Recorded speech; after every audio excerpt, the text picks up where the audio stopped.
Happy Saturday, everyone. You know what time it is. It's live stream time. And I am so glad that Rick Zamoris has suggested that I bring on guests to these live streams because last weekend with Wendy was so much fun. And we are about to have a good time all over again because look who's hanging with me today. I got Emma Fyffe here. Hey, everybody. What's going on? How are you doing? What are you up to right now? Oh, man. Cats. Well, my cats, oh, man. I don't think I would be surviving any of this without my cats, if I'm being totally honest. My cats, I mean, they bring me so much joy anyway, regularly, but particularly right now, when I'm basically forced to be at home with them all day, that is definitely one of the bright spots, is just getting to observe their absolutely absurd behavior all day long, which mostly involves sleeping. But are they doing anything different? Like the cats. Is you being home so much, changing their routine? Yeah, I mean, not really, because the thing is, it's like I freelance, and my roommate was freelancing for so long. Oh, Dewey. My roommate was freelancing for so long. So they're used to one of us being home most of the day.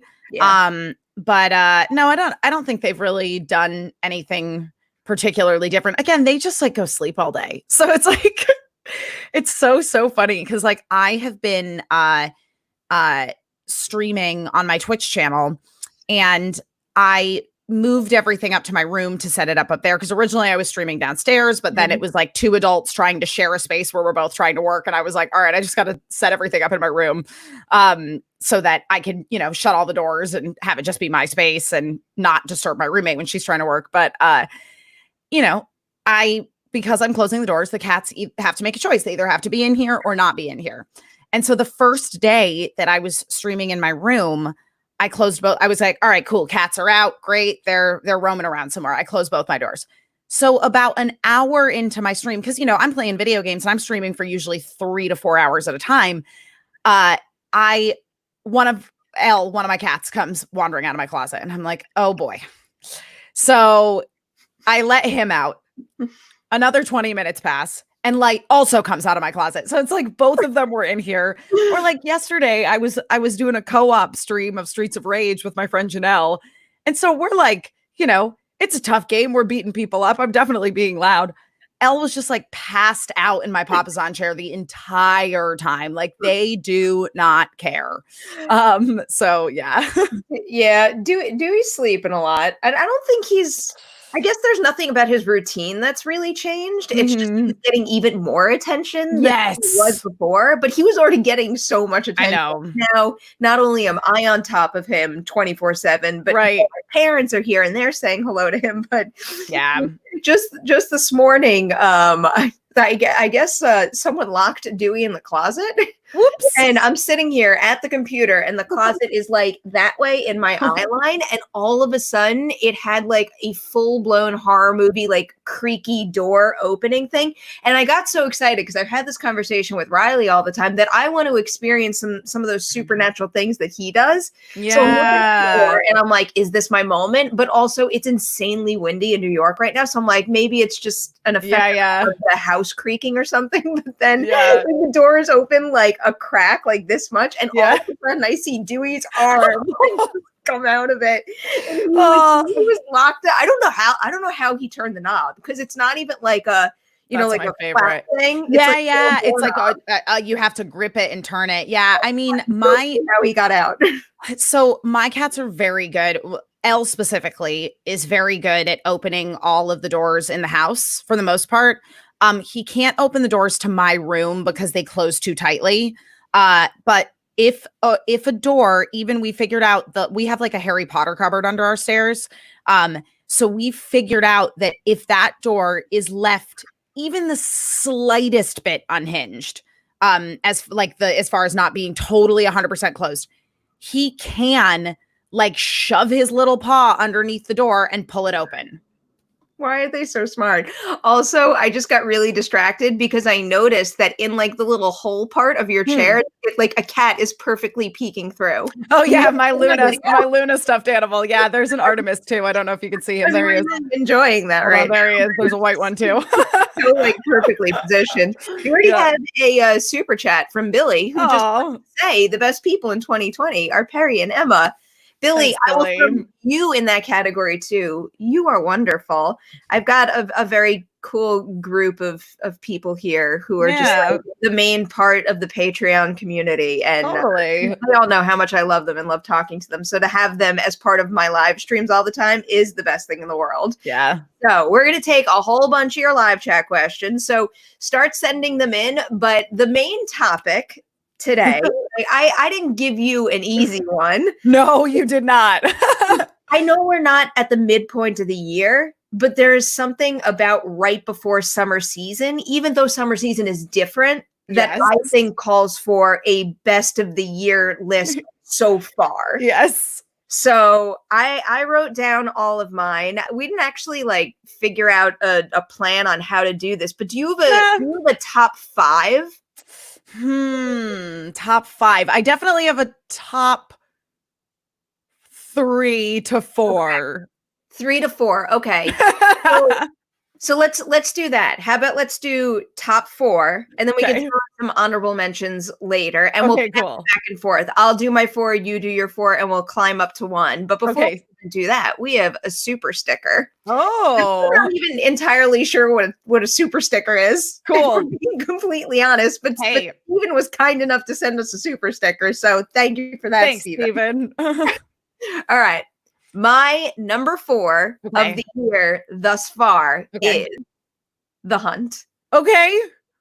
Yeah, I got very obsessed with that movie very quickly, and really just its entire journey from that mess that happened back in the fall to what it turned out to be and all the misconceptions about it. But in general, when you take all the controversy out, I still think it is a very clever and surprisingly thoughtful way to present an entertaining pick-em-off slasher type movie, but also one that's trying to say something, and also one that has very, very well executed set pieces and a phenomenal lead performance from Betty Gilpin. Oh my God, that was what I was gonna say. Is that I adore Betty Gilpin. She can do no wrong. If you do not watch the television series Glow, I cannot recommend it enough.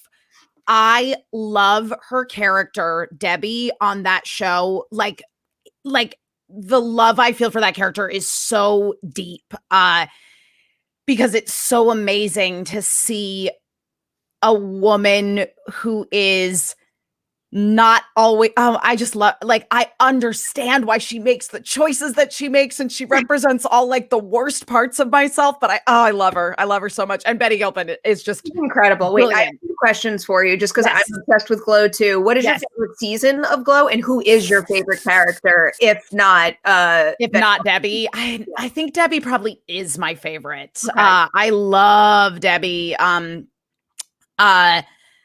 I'm trying to think if there's anybody else who I would put above her, but probably not. Let's see. And my favorite season, it's hard to choose between seasons 2 and 3 for me. Season 3 so good. I feel like we're so conditioned to expect a diminishing quality from season to season. That's one that got better and better. Yeah, it gets better every season. Now, the thing that I love so much about season 2 is so much of it is about the experience of trying to create art in LA. Like, that's the thing, is that like the first season is about like, we're getting involved in a thing. We're figuring out what this is. And then in the second season, they're making a television show. And that's just something that I relate to so hard as somebody that like is adjacent to and sometimes completely involved in that industry. And like what, the kind of stuff that we do is similar. And it's so much about like these women with ambition. And that is why I love Debbie so much, is because like she's super ambitious.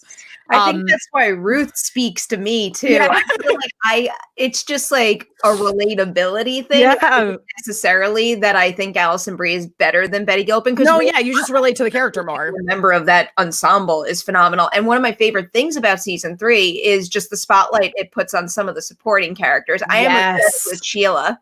Like yes, she's just one of the best, and she's such a good actress. Oh my god, I can't believe her name. Yes, right now. What is that actress? Yeah, she's freaking awesome. I was just watching her in that new Amazon movie, Blow the Man Down, which she's very good in that. Oh, it's gonna bother me. Gail Rankin is her name. You are right. Yeah, I was like, I know she's Scottish. Every time I can't think of something off the top of my head, I get schmodown anxiety. Oh, I know. What is this game doing to me? All right. So back on track here. Back on track here. My number 4 okay. so far. What is your number 4? I'm gonna say that my number 4 is Onward, the Pixar film. Because if you guys haven't seen Onward, it's very cute. I think it's on Disney Plus now, honestly. It should be. Yeah, if it's not already on Disney Plus, you can certainly get it on demand. It's just, I love D&D. I love family stories. It's Weekend at Bernie's for kids with Dungeons and Dragons. Like, it's just so good. It's so cute. I think one of the best things that Pixar does in general is just ace world building over and over. Yeah, that's what they did there. It wasn't even just using a concept, for the sake of having like kooky characters and colorful visuals. Like they built out that totally, and that's so thoughtfully. And that is exactly why the movie works, is because there is so much attention to detail in building this world that's like it's a regular world like we live in, but regular for them happens to include, magic and fairies. And I mean, not really, because it's like, oh, magic's kind of a thing of the past. But anyway, yeah, and I believed it all too. Yeah. I was very nervous going into it because I know a lot of the reactions out of the premiere screening was it's good, but it's emotionally manipulative. And I didn't like how hard I cried at the end of it. But like it wasn't tears that like wrecked me in the end, but I did think it was some very well-earned emotion. I agree. That's so interesting. Yeah, I didn't feel emotionally manipulated by this the way I do by like television series like This Is Us. I'm like, that's just cry porn, okay? This Is Us. Try This Is Us after seeing Life Itself. I just like immediately cross that You're off. Just like, nah. That's the weird thing about being back on the East Coast with my parents too, because I go to bed stupid early here, not to go to bed, but because I need my alone time to watch my things. Yeah. Viewing schedule. So I'm watching all of this stuff that I usually wouldn't watch. And now I'm super into American Idol. Amazing. I'm actually very, very impressed by the production value of what they're doing right now. I still can't believe it. And I can't believe how many like crazy talented singers there are out there. Like how do you get so many contestants that are that good? And then how do you eliminate them? Like, why should you eliminate them? They're all I don't know. You're like, can't we like give everyone a prize? Well, yeah, like that is where my mind is at with that show. I want them all to get record deals. My number 3 now. Okay. This is kind of what it.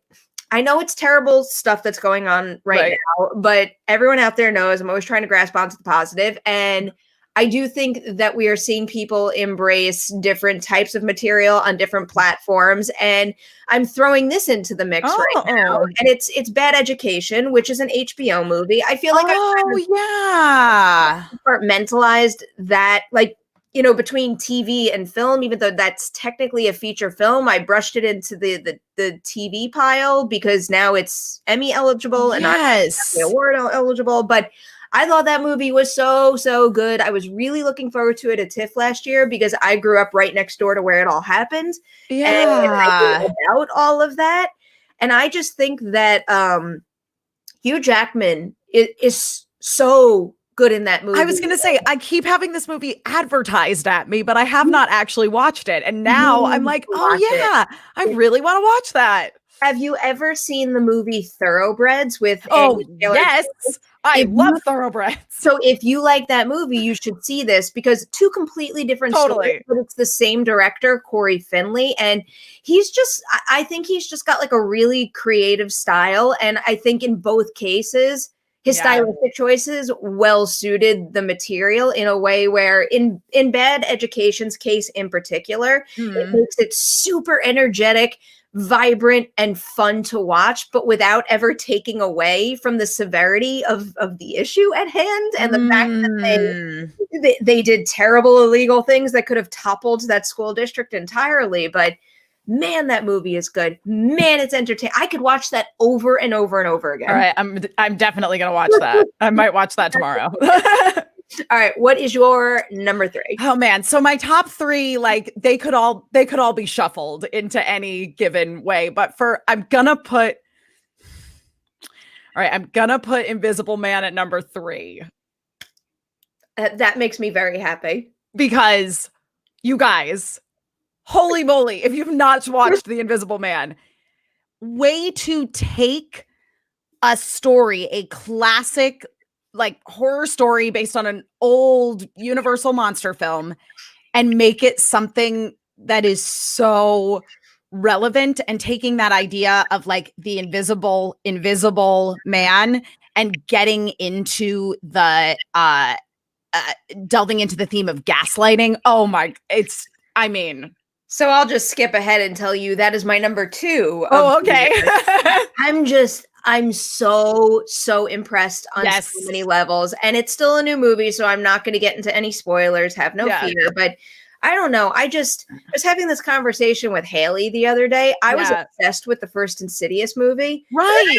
I really liked the second Insidious movie. And then I was really excited when I heard that Lee Whannell was going to direct the third. And when I didn't like the third, not to blow it out of proportion, but it kind of broke my heart, and it might be unfair, but I was a little annoyed with him. I was disappointed. Yeah, I really dug the first Insidious movie too, so I completely get where you're coming from. I took Insidious 3. I took the failure of that movie to heart too much, but then we get Upgrade, and then we get Invisible Man, and those aren't movies that are just better than Insidious Chapter 3.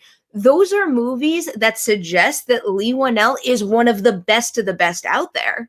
Oh yeah, I expect that leap. He totally. I mean, he's proven that he's such a smart. Because this is the thing: is I love the first Insidious movie. As far as horror movies go, it's not stuff we haven't seen before. It's just done very well. But I think Invisible Man, which isn't to say we've never explored this concept, but the way it was handled, like he's a smart filmmaker. And for me, the whole Universal trying to reboot their monster movies, to me, that is a no-brainer. They should absolutely be doing that. But everything had sucked so bad so far. I know. Oh God. And it's like, it isn't even just that everything sucked so bad so far. It was the extra layer of them releasing that stupid portrait photo of some of the biggest stars in the world, and of announcing the Dark Universe before anything really took hold. Like, why? I don't understand that mentality at all. Why do you take the cart before the horse mentality with a film franchise when you know it could blow up in your face? Like, I'll throw Power Rangers under the bus here. What good does it do a studio to announce 7 films before one comes out? I know. I know. I'm always looking for a financial excuse because I know that this is a business, but what does that actually get them? I don't think it actually creates more urgency to see the first one. I think what it is, let's take a look at James Cameron's Avatar. And the fact that they have announced for years there's going to be like 25 sequels to Avatar. And again, I don't think that after Avatar 1. That is true. It was after the first movie came out, but I'm just saying that, like, I think there is this, because of the fact that we have a society wherein the Marvel Cinematic Universe is a thing, or the continuation of Star Wars is a thing. Again, all of this is announced after those movies have come out. But if you're a studio, you're going, we need our thing that's going to have like a phase 1, 2, 3 through 38. And people are going to be excited about it. But it's stupid because nobody gets excited about something that they have no context for. Exactly. Just don't do it. I don't even remember why we went down this path. Because we were talking about Dark Universe and that dumb picture that they posted. But yeah. Oh God, that picture. Here, let's give a little shout out to a little movie out there that is, it's not in my top 4, obviously, but MK Songbird just chimed in to say, I watched Porno yesterday. I'm very recommending it last week, was not ready for that movie. Emma, do you know anything about this movie? No. It's not actually a porno. Sure. I keep comparing it to, have you ever seen the Nosferatu inspired episode of Are You Afraid of the Dark? Of course. Yeah, so yeah. It's got that vibe where it takes place in a theater and it's a group of young adults and, you know, they find this reel and there's something creepy on that reel. But some of my friends from grad school actually made the movie and it's being distributed right now by Fangoria. And I'm not just saying it because they're my friends. They did a real damn good job. It's so awesome. Much fun. Yeah. Recommend it. I have to watch that. Yeah. I know it was funny when it came up because I was like, because I didn't assume I was like, it's not going to be a porno. But there's this spring anime series that I've been watching called Kakushigoto, which is about a dad who writes like adult manga and is trying to hide that from his little girl. Like it's so funny. Man, I need to check out more anime. I was crying laughing at the first episode. The pilot episode was so good. Ace tried so hard to recommend some series to me. A little with him once, and we shot a video forever ago, and then for whatever reason it kept getting pushed back. It was too outdated, and we kept meaning to reshoot another one and never did. But I gotta hit him up about that. He had me watch some Tokyo Ghoul. Oh yeah, I love Tokyo Ghoul. No, I was really into it. But like, you know what happens when we do this kind of stuff? It's like you get really into something and you don't stop it because you don't stop it because you're not liking it. You stop it because you get assigned other things. 100%. 100%. Yeah. Yeah. The watch list just freaking grows and grows and grows and never stops. Yep. Great. I think we're up to your number 2. Okay. I think for my number 2, I'm going to say Birds of Prey. That makes me happy. It's pretty high. It's high up on my list. Right. Like it might be number 10 right now. Okay. You're better at like seeing everything and keeping a comprehensive list than I am. Don't give me any of that credit in the world because the only reason I have this list right now is because we planned this. I still don't think every movie I've seen is on this little notepad I have now. I'm a real basic B when it comes to movies. And I freaking loved Birds of Prey. And I am somebody that has horrible superhero fatigue. Fatigue. When did that start? Oh my God. Like before Endgame came out. Huh. And like, especially after Endgame, I was like, cool, don't want to see any more superhero movies for a while. Do you remember, I'm so curious now. Do you remember what the movie was that you're like, you know, like, I'm God. For now, at least. I think it was when like Aquaman and Justice League and all that stuff was coming out. And like, I understand that is a completely separate from the MCU stuff, but it's just like, there's so much superhero stuff. And it's not that I don't like superheroes. I like superheroes. But it's funny because I don't get that way about Star Wars, but I do about superheroes because I think I have more of a nostalgic emotional connection to Star Wars. And also I started with superhero stuff as a kid watching the 90s X-Men cartoon and reading like X-Men comics then. And I don't like the X-Men movies. I really don't like any of them very much, except I think X2 is pretty okay. It was the first thing I can remember being disappointed in an adaptation. It's of something I like. So like I already came at superheroes from a weird place. And like, obviously I love the MCU movies. I some more than others. I'm super duper bummed about Scott Derrickson not directing Doctor Strange Part 2. I'm excited about Sam Raimi. Obviously, I love Sam Raimi. Like, what a great choice. But I was really excited to see the direction Scott Derrickson was going to go. Okay, all right. I get this mentality. I saw someone say something in the chat that caught my eye. Marvin Petty said you can't have fatigue because it's a genre now, but I mean you could have fatigue with it. Like sometimes, you know, I'm trying to think of a genre that I don't feel like watching anymore. Nothing's coming to mind right now, but it's like, I mean, you could have, maybe I've watched too many comedies recently. Right. Or I was going to use the example of romantic comedy. Like, you could have romantic comedy fatigue. Well, I did happen to watch a really bad one that I can't talk about right now. Oh God, it was bad. But anyway, I'm with you on Birds of Prey though. But Birds of Prey, holy moly. It was like injecting you with like freaking color and energy. I just remember walking out of that theater buzzing without having had a single drink. Yeah. I can't say I didn't have a single drink watching it, because I certainly did. I went with a group of friends to Alamo, and I miss Alamo Drafthouse so bad. I miss it so bad. I want to go back. Theaters, period. I can't wait. But anyway, so what I was gonna say is that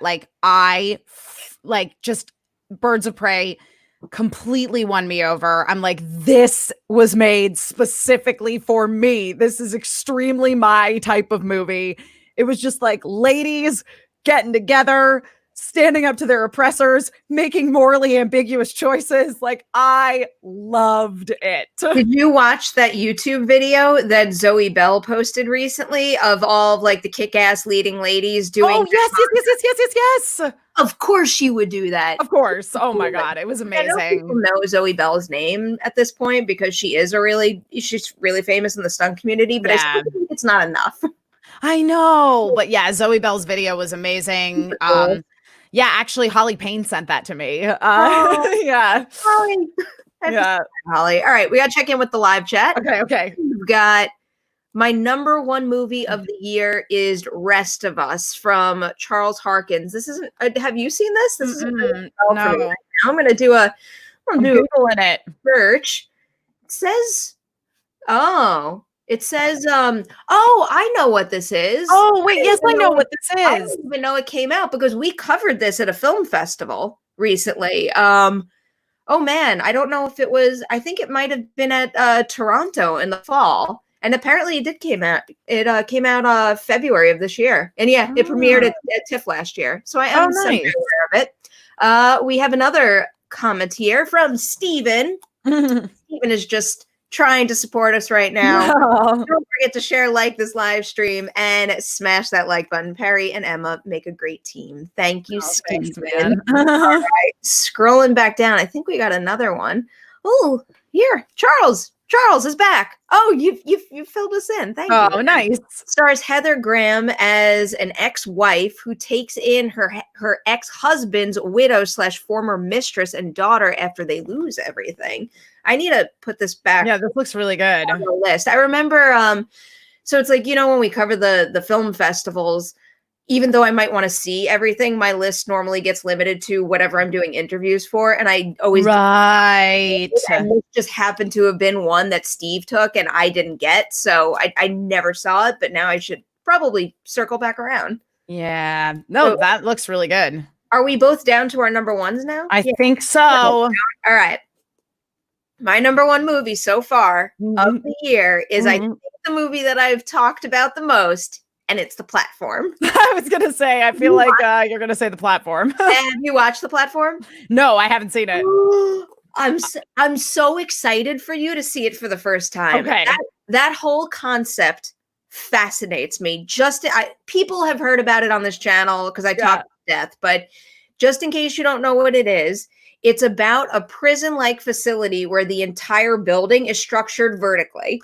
And there's 2 inmates to every single floor, and once a day, a platform with this beautiful display of food descends from floor 1 to the very bottom. But the thing is, the people on floor 1 get first dibs, then floor 2 gets floor 1's leftovers, and so on and so on. adding another wrinkle to the whole thing. I can't stop talking about this movie is the fact that you wake up on a mystery floor. You don't know where you're going to wake up. And then after a month, you fall asleep and then you mysteriously wake up on another floor. So you might be living large on like floor 8 1 month. Right. You could be on a floor that doesn't even get any food. Okay. All right. I'm looking at it right now. And so this good. Looks like it is exactly the kind of movie that I like. It is one of those movies where if you take out all of, the thematic purpose of it, right, it is still a highly entertaining horror thriller. Yeah. But the reason why it really sticks in your head is they take all of these real world issues and they box it into a really like super cool high concept for a movie. And all of a sudden it challenges you to process things in new ways and just like to reconsider certain things that you do. And a movie that is that powerful will always get to me. Yeah, I definitely want to watch this. I'm obviously not the same at all, but I'm getting a little bit of like a Snowpiercer-ish vibe from it. It's a very good comparison. Yeah, which I love Snowpiercer, so you have to watch it and then let me know what you think. I will. It's only an hour and 34 minutes too. I love it. I love a tight 90. I've watched it like 10 times. It's so good, and I find different details every single time. It's just like whether it's character details or just the production design of that facility is mind-blowingly good. Yeah. All right. Okay, you ready for my extremely narcissistic choice? I'm so excited. Well, again, as I say, this is going to sound incredibly narcissistic because my favorite movie so far of 2020 is Emma. Oh my God. I don't know where you were going with that. Emma's great, though. That is an excellent choice. Yeah, the latest adaptation of Emma, which is directed by Autumn de Wilde and stars Anya Taylor-Joy as Emma and Johnny Flynn as Mr. Knightley, who is the best Mr. Knightley that has ever been. Fight me. Jeremy Northam is the sexiest Mr. Knightley. That you can't compete with Jeremy Northam. But one of the things that this movie does so incredibly well as far as adapting the material is it makes the male lead of Mr. Knightley a lot more human. Mm-hmm. That is one of the weaknesses of Jane Austen's writing, is that most of her like male characters like sort of fit perfectly into an archetype. And I mean, let's look at Frank Churchill and Emma. He's the most mustache twirly villain of all time. Like he shows up and he's just got like villain written all over him. But they do such a good job with Mr. Knightley in this film of you're watching him like lose his composure as well as he falls in love with Emma throughout the course of the film. And Anya Taylor-Joy is just great as Emma. Yeah. And also, holy moly, Mia Goth, yes, the woman who plays Harriet. Oh, she's so good. Oh my God, she's so good. Mia Goth is good in everything. Yes. Like put her on my lengthy list of people who have been in great movies time and time again. And for whatever reason, I just don't think people are like shouting her name out enough. But her filmography in general is something else, but she is so damn good. Yeah, she's so good. She was one of my favorite parts of Suspiria, too. Yeah. I do feel like whenever she's in an ensemble film, there is something about her screen presence and what she does with her roles that immediately consumes your attention. So my whole family is like super into Jane Austen adaptations. I am named after the character of Emma Woodhouse in the book Emma. So like that source material just has like such a huge like place in my heart, and this was just such a funny adaptation. Also, like it really drove home the fact that Jane Austen was writing comedies. This is a romantic comedy. But I have to say, like, yeah, Mia Goth as Harriet Smith, she just got that character in a way that I think has only ever also really been captured by Brittany Murphy in Clueless as Ty, which is the equivalent character, which is like, she's adorable and she's not dumb. She just is kind of sheltered. She's never really been outside of her school. And so you get why and also a lot of it too was just about the friendship between Harriet and Emma and how that affected both of their growth and the understanding they come to at the end. She and Anya Taylor-Joy had great like on-screen chemistry as far as friendship goes. And it just, and I mean, who doesn't love Bill Nighy? I mean, he was too good in that role. He was so like the draft thing. It was like, why was that funny every time? I don't know. So funny as Mr. Woodhouse. That's a very good list you got there. Thank you. As we wind this down, I'm going to let you guys know it is last call for live chat questions. Send them on in.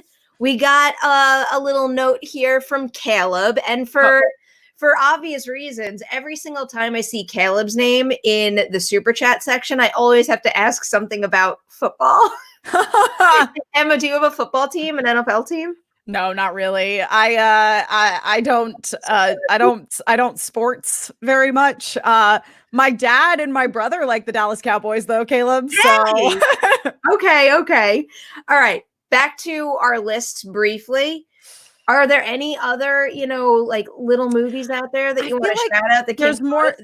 There's movies for me that I like have on my list of like, I really want to watch that. Like, it was so funny when Perri texted me yesterday. She was like, do you want to do top movies of 2020? And I was like, have I seen any movies in 2020? And so it's like, my brain was trying to go back to anything that I'd seen. And like, all I could come up with was Sonic the Hedgehog, which is not on my list, by the way.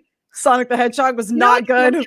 I haven't seen Sonic, and I keep meaning to now that like we're all sitting at home and I can just click a button. But I do need to watch that. I also just had such a horrible theater experience going to see Sonic the Hedgehog that I feel like I need to give it another shot because was it like someone being a jerk in the theater? Oh, it was children, like literally. So rowdy screenings of Cats that they do at Alamo Draft House, but like it's adults and it's fun and we're all on board for it. It was like that, but with children.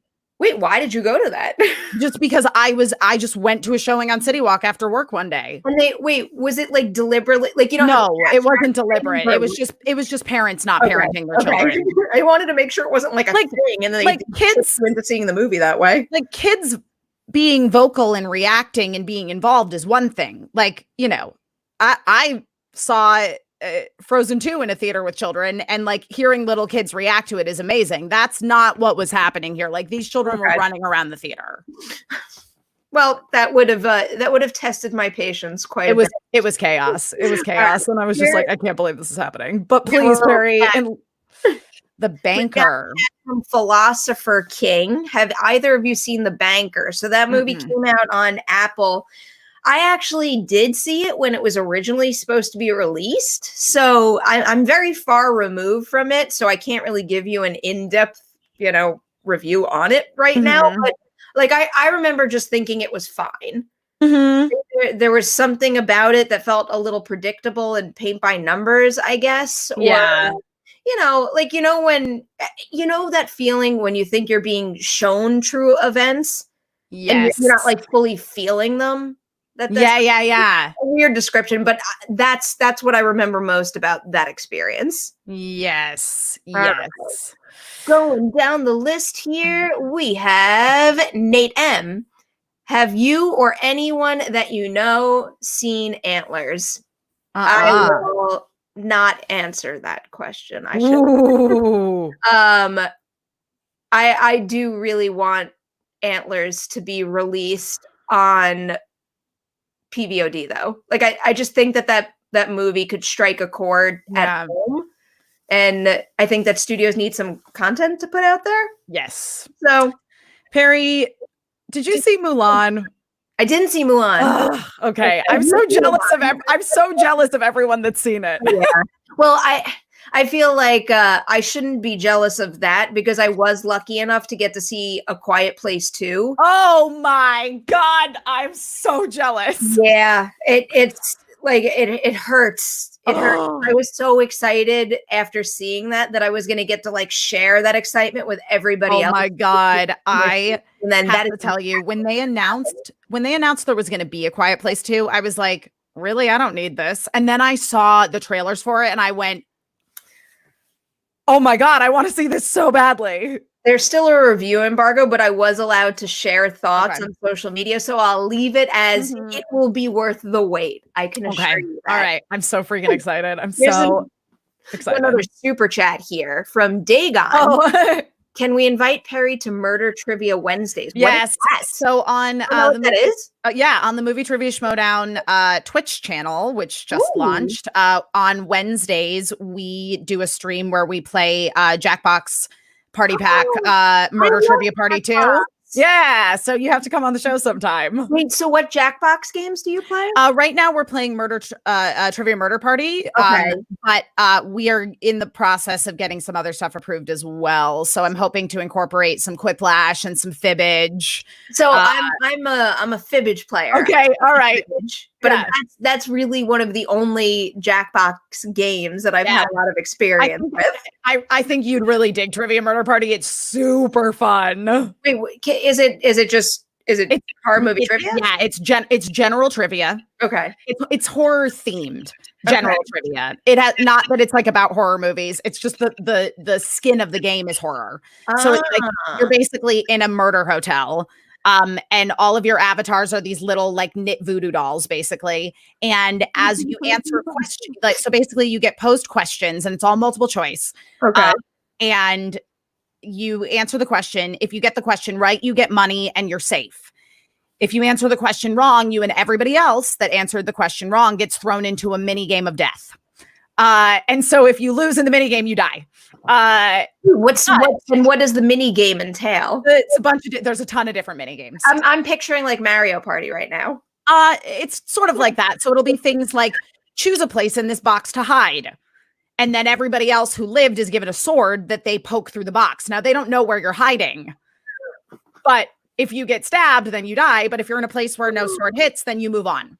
But okay, wait, run me through the details now. How do I do this and where do I go? You just will, I'll book you on the show some week. Okay. Right now we're streaming on Wednesdays at 12:30. We're in the process of figuring out another day that we're going to have to move to though. So those of you that are Schmodown fans that are in the chat there, we are going to have to move our day because they're going to start doing the Star Wars tournament live on Twitch. And of course they want to do Wednesdays, the one day that there already is a show. It's fine. No, Ben and I have already discussed that it might actually be a super fun Saturday stream because a lot more people would be able to play along at home that way. So Saturday stream would be better for me. Cool. Awesome. Yeah. I feel like a lot of people Saturday actually will work out quite well. So we're looking at the sound of that. Yeah. We're looking at possibly doing Saturday afternoons. I am 100% in. Yeah, but you should totally come play. It's so fun. And yeah, so we usually play about like 5 games in total. And so it's 4 people, myself and 3 guests on camera who are playing. And then we also open it up to those last 4 remaining spaces to people in the Schmodown community to play with us. So what a cool freaking thing. Yeah, it's really fun. The greatest thing that you guys are doing with that. Yeah, it's it was Skybound's idea and they like reached out to me about it. And I was like, the hilarious thing is I was gonna pitch you this exact idea for Schmodown. So it worked out well. It's meant to be. All right, let's round it out with this last super. Oh no, we got 2. Hold on. My goodness. All right, we've got Charles Harkins asking, "What are your thoughts on Cursed with Christina Ricci?" I haven't watched this movie recently enough to actually give you some real thoughts on it, but I do remember when it came out, I was very into it. Yeah. Oh my God. I remember. Yeah, it came out in 2004. So. I feel like, I do remember going to see it in the theater, and I was a big Christina Ricci fan, and I probably thought it was super cool at the time, but I don't know if it still holds up. Yeah, it looks like maybe not, but yeah, I feel like it's probably one with like a super low tomato meter score. It's like right in the middle of the road, it looks like. All right. Yeah. Oh, but I do love Christina Ricci. Oh no, actually its Rotten Tomato score is real bad. Its IMDb score is okay. Oh, you never know. Maybe I'll give that one a rewatch. Who knows? Yeah. All right. We have so many. Luke. Hey, Luke. How you doing, man? Thank you so much for supporting the live stream and really everything I do. You know how cool I think you are. And this is a good time to tease one of Luke's Patreon video requests. Oh. So I do these Patreon Q&A videos once a month, and they send in a whole bunch of questions. And Luke in particular sent in this one question, and I'm like, I can't just batch it into that video. I have to do something more with it. And I'm going to try so hard to release it tomorrow because it's a video that I did with my mom. And it's the first time my mom is going to be on the channel. So I'm really excited for that. So thank you for putting me on that track, Luke. And here we go. Jonathan Peck will be our last super chat of the episode. Aw. I want to give a shout out to Bad Boys for Life. The movie balanced action and comedy so perfectly. I was intrigued from start to finish. There is another one that I missed earlier in the year that's been so high on my list, and I haven't gotten around to it yet, but I know everybody loves it. Yeah, it's I'm not necessarily like a Bad Boys aficionado, certainly not in the way that like a Josh McCouga is or someone, but I don't think anyone is like McCouga. No one's like McCouga when it comes to Bad Boys for Life, to any Bad Boys, anything, but it was fun. I'm definitely going to give it a go. I feel like I need to do like a full Bad Boys binge because it's been too long since I've seen the other installments. So maybe I'll just work my way up. Yeah, I think you could watch it without working your way up. I think it works well as its own movie. That I think it actually is one of its strengths, is it really does work well as its own movie. I feel like you guys know me well enough, though. Like there's something about like the orderly. Yeah, you have to be a totally complete. And I don't know, like almost like earning Bad Boys for Life. I got you. That's how my brain works. Let's wind this down. But before we say goodbye to you, let's hear about all like the cool stuff you're working on. Yeah. I have your Twitter handle in the description section of the video. Tell everyone where to find you on Twitch and all your other good stuff. So I'm obviously at Emma Fyffe, Twitter, Instagram, all those places that I've been for so long. But my latest endeavor is I've owned my name on Twitch for a long time because I needed to own Emma Fyffe, because I am Emma Fyffe wherever Emma Fyffes are sold. But I have been streaming on my Twitch channel, which is twitch.tv/Emma Fyffe. I'm streaming every Monday, Tuesday, Thursday, and Friday from about noon Pacific time to 3 Pacific time. I'm playing Trials of Mana right now. We wrapped up the Final Fantasy VII remake, which was amazing. I'm so fulfilled and happy. It's like Final Fantasy VII is like my favorite piece of fiction ever.